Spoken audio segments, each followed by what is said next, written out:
Crafters, it's Cynthia.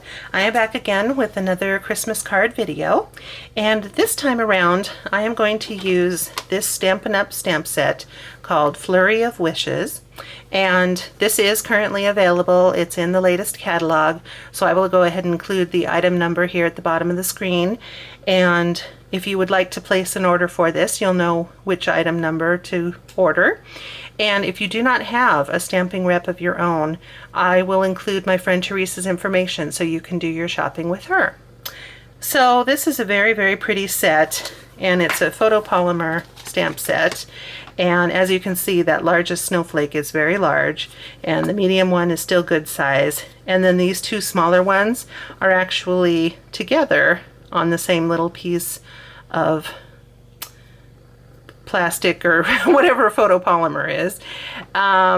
So anyway, those two are together, and this stamp set actually came with a punch that matches, so it'll match these two smaller stamps here. So I do have the punch as well, and I will also include the item number for this if it's available. I didn't specifically look it up before the video, but if it's available, that item number will also be shown on the bottom of your screen. Okay, so I wanted to do a technique that I actually enjoy quite a bit, and that is ink blending. And I have almost the complete collection of distress inks, and many of them are these little 1-inch cubes, and then I also have the full-size stamp pads for some of them as well. Anyway, I am going to use my ink blending tool here, and I have a pad for each of these different colors. So the first color is Chipped Sapphire. I will also be using Blueprint Sketch, and finally I will be using the Wilted Violet. So I am not the world's best ink blender, so I usually have to build up lighter layers and then just keep blending and blending and blending until I get a pleasing finished product. So sit back and relax, and I'll speed up through all of this, and hopefully it won't take too long.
Alright, so there is my finished panel, and you may have noticed that I was holding this just scrap piece of paper here to keep my fingers off of the ink as I was blending it, because distress inks are pretty wet, and you actually can transfer your fingerprints right into the paint, or the ink, excuse me, if you put your hand directly on it. So I like to just use a little scrap to protect it as I'm working.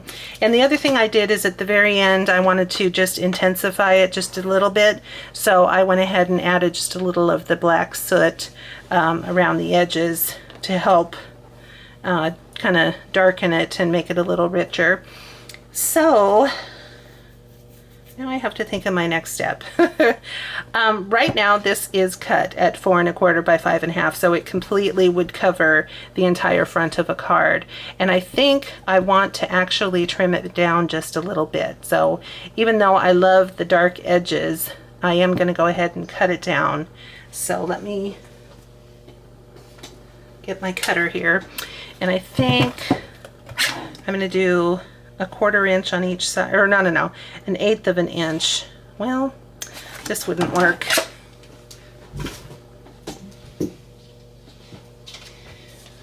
For such a petite cut, I'm going to use this paper trimmer and just get about 1/8 of an inch off it. Well, let me think for a sec. If I did a 1/4 inch all around, I think I'll do a 1/4 inch and then mount it on a piece of black. I mentioned before that I love using black as an accent, and I wanted to do something a little more dramatic this time around, because quite a few of my cards are that way. I've been kind of timid when it comes to my cards in my videos, so this time around I'm gonna be bolder. And excuse me for leaving the screen for this. I'm literally just trimming it down. You're not missing much right now. Anyway, so that's pretty. And let's see, so there is that with a 1/4 inch trimmed off of each side. And now I'm gonna get a nice piece of layering weight black. This is the Recollections, which is a real nice weight without, you know, so that you can do some layers without making things too bulky. So let's see, if that's a 1/4 inch, then this should be 1/8 of an inch. I hate doing math. Even something this simple, it's like, oh, don't make me do math. All right, I think if I go down to 4 1/8,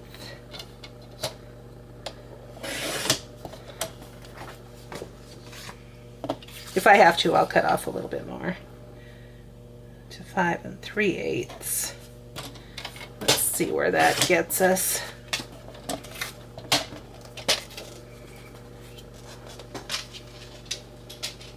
I know it's hard to tell because I'm working on black. So here, there's that, then there's this. So that looks nice. And then this is actually the card base. So yeah, that'll work out just beautiful. Okay, cool. So I'll put that aside. And then since I trimmed that edge, it kind of looks a little white. So I'm just really fast going to ink the edges with the black so that that trimmed edge of white paper isn't so obvious.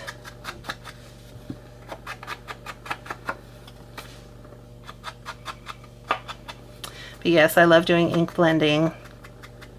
I'm not the best at picking out the colors to blend. Oftentimes I need a nudge in the right direction. So I like to watch Tim Holtz do all of his blending and stuff to get color ideas. Because quite often I will mix wrong colors and make mud. I always take it just a little too far and then I get disappointed. So okay, so that looks way better. And I do actually have a full-sized craft mat, but instead of taking it out, I have this smaller one that I actually use with a completely different hobby. But I love that size. It's just so easy to grab when you're doing little card-size pieces like this. So, all right, so that's what that'll look like. But then, before I get too far ahead of myself, I need to figure out where the stamping is going to go. So I took the sentiment, and it's this one right here: be filled with wonder, be touched by peace, believe in the miracle. So I just thought that was lovely.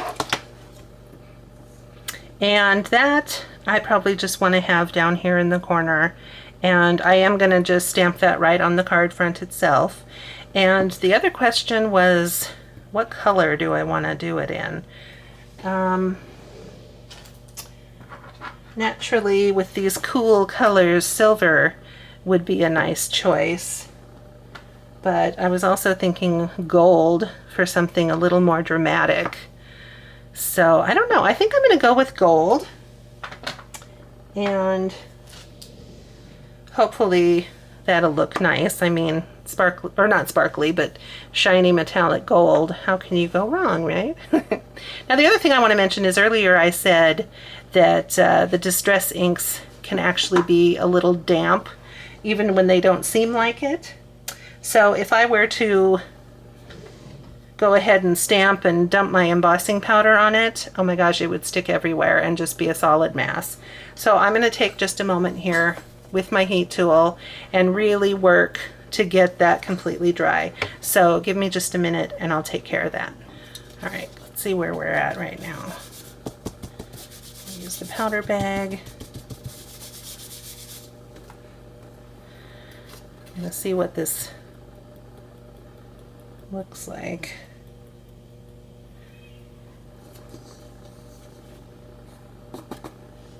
Okay, so that tells me that it is dry now, and I can go ahead and do my stamping.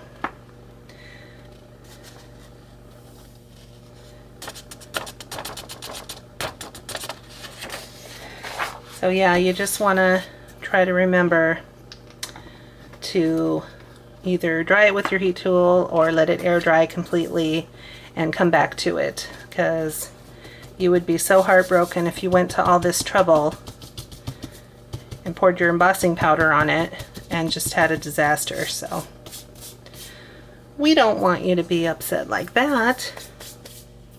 Okay, so back to my Versamark ink. And this is the first time I'm using this sentiment stamp, so I went ahead and rubbed it across my palm and took away the shine that was on the lettering itself. And then that way I'm going to get a better impression. And I'm also going to use my stamp pad. I particularly like this when doing sentiments and then those detailed snowflakes.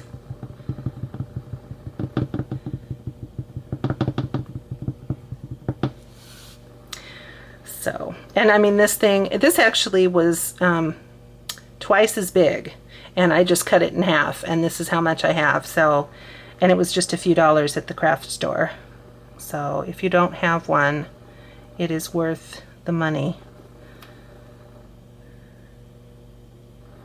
So let me just press that down. And again, because of this pad, it's giving me just enough play to really make full contact. Very nice. And I'm going to go ahead, since it's so very difficult to see, I'm going to go ahead and cover it first before I start stamping snowflakes.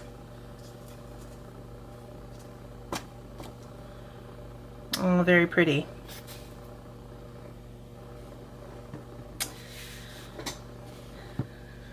See, I apologize for being so far out of frame here. Let me try to correct that for you. You don't want to sit there watching a video and not be able to see anything. That would stink. Now, I have used these snowflakes plenty of times, so no need to rub it on my palm.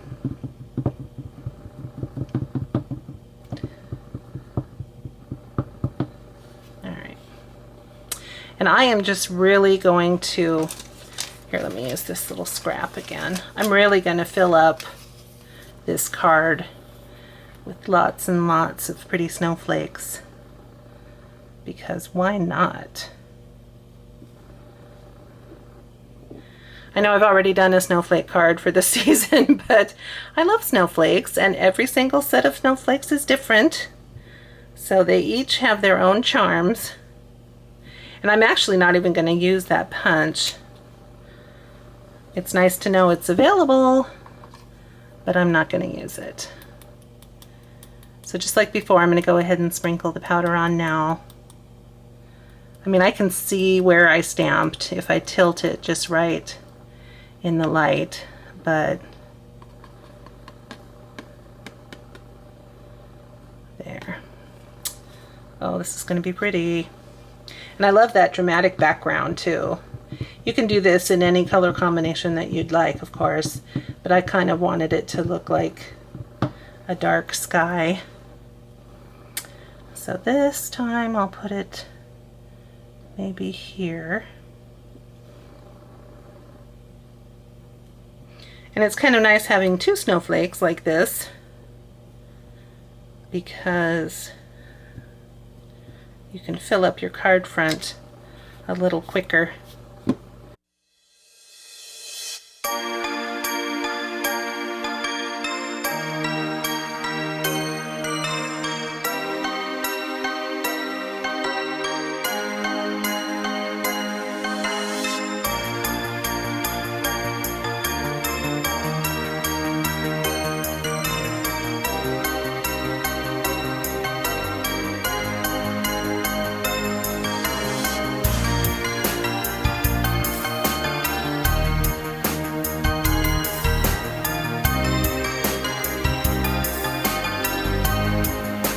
Okay, so that is all the stamping and powdering done. Now I'm going to go ahead and heat up my heat tool and start melting all this fabulousness. And I need to be very careful when I'm holding this because there's a lot of powder everywhere. And after all that, I don't want to mess it up. So I will be careful.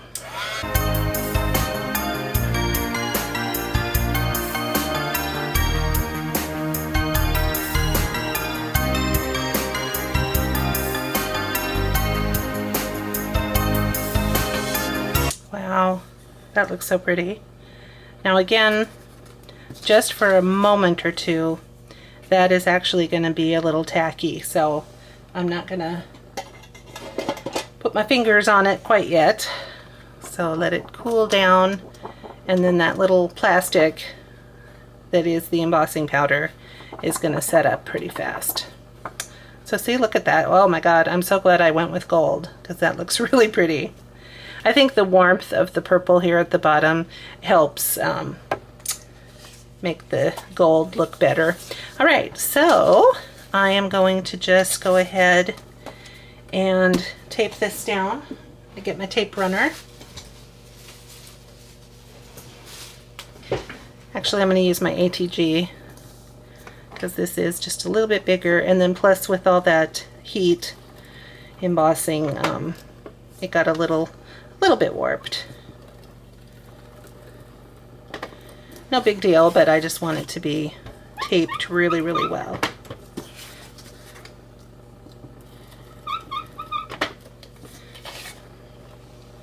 The thing is big. It's big on my little tiny desktop. Okay. So, get that pretty much centered. I'll flip it over so I can really rub.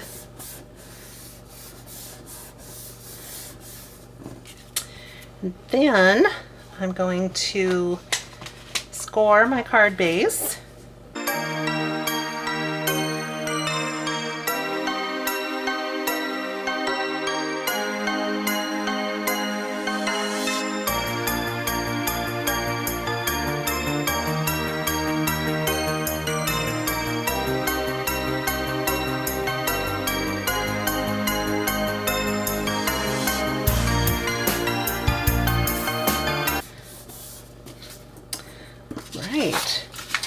Well, there it is.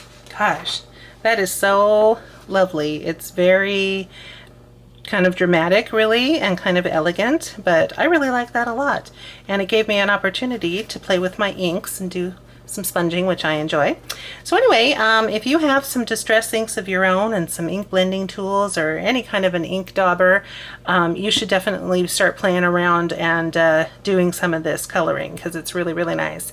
And having this type of slick surface underneath, the craft mats are excellent, or anything that you think you might want to use. If you ink up your dauber and then start on the mat and start circling and then come onto your paper, it helps disperse the ink so you don't just get big blob marks. A lot of people don't like ink blending because they keep getting circles on everything. So starting on the craft mat and then coming onto the paper is really, really helpful. And of course, starting out with a very, very light touch. That's something I had to work on because I always came at it too strong. So anyway, just a few little tips. But thank you so much for joining me. I hope you had as much fun as I did. And if you like this video, please click like. And if you want to become a subscriber, that would also be wonderful. So in the meantime, you guys take care of yourselves, and I'll be back again soon with another video. Bye-bye.